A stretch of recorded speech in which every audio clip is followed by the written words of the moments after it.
Jenny Goliath van die 10 voet kombuis en ek bak donuts. Die Jenny bak donuts omdat die aanvraag daarna groot is.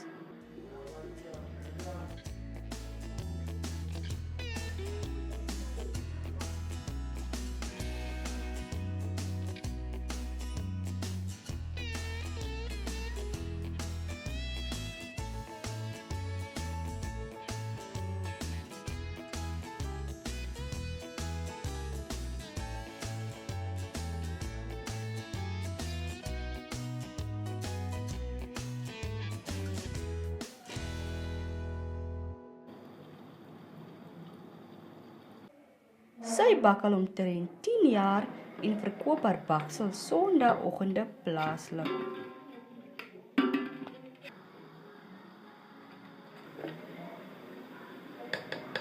Sy bak om Sondag te verkoop en per bestellings.